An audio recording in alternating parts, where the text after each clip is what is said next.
What is your experience about IT service management in Central Europe region? What happens in most organizations, in most countries, there are certain phases in the adoption of service management practices. Very frequently there's an early phase where people learn about service management as a discipline, learn about ITIL, learn about COBIT, learn about other frameworks, and then learn about itSMF as an organization to support this. And they have a lot of enthusiasm and they put a lot of investment in it. And so there's an initial high level of interest in adopting a framework for service management.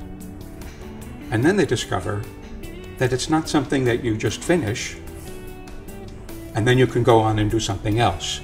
It's something you have to do for the rest of your life. And they discover that it can be hard. So a lot of that initial enthusiasm disappears, and now you have to start doing the hard work. So what I've seen in Hungary is that I think we're reaching the phase of getting down and doing the hard work. Some of the initial adoption of, for example, ITIL framework, this has been largely done. But now people have to look at optimizing individual services.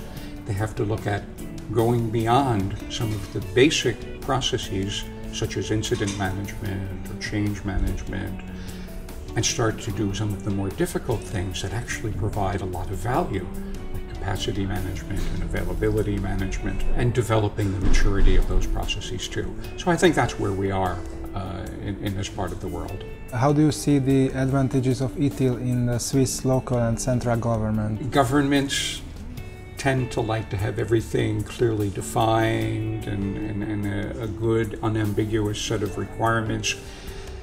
And this is where a standard like ISO 20000 becomes very interesting, because it writes down in clear terms, if you're going to do a good job of managing services, then you shall do this, and you should do that, and you shall do that. And then you can go in and say, okay, they do this, good. They do that, good. Oh, no, they don't do this. Therefore, you're not doing the best job you can in service management. So many governments are starting to adopt ISO 20000 as a framework for deciding what is good service management and requiring their suppliers to demonstrate compliance with that standard. Now, of course, ISO 20000 is very closely related to ITIL. The two ITIL developed in parallel with ISO 20000, so there's a very close relationship. If an organization has a very good practice assimilating principles from ITIL, then they'll be in a very good position to demonstrate compliance with the standard such as ISO 20000. And this is something that we see, starting to see in many governments around the world. How would you sell the idea of importance of the ISO 20000 to Hungarian government? You know, government is essentially offering a set of services to the citizens of a country. They offer services of security, they offer social services, they offer a political way of making decisions. So if you look at government in terms of delivering services to its citizens, then the next logical step is, what is the best, most efficient way, most effective way that it can do that? And of course, we see today that IT is a very effective way for government to offer services to its citizens. If instead of having to go to a government office and to wait on a line for 2 hours, 3 hours, 4 hours to get a service from somebody, you can go on the internet and you can just get the same service yourself. This is a win-win situation for everyone.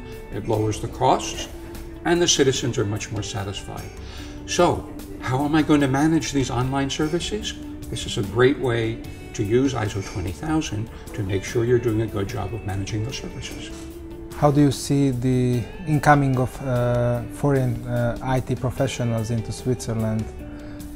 Is it a big issue nowadays? Not really. I don't think so. There are a lot of changes over the past few years in Switzerland as well as in much of the world, I think.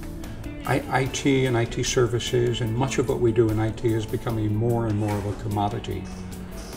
And so the availability of those services becoming higher and higher, and therefore the costs are going down, down, and down. Yeah. So this is really a big change, and it's requiring a lot of people to adapt the kind of work they do and to adapt their whole life in terms of the economic changes. But I think this is a normal evolution of things.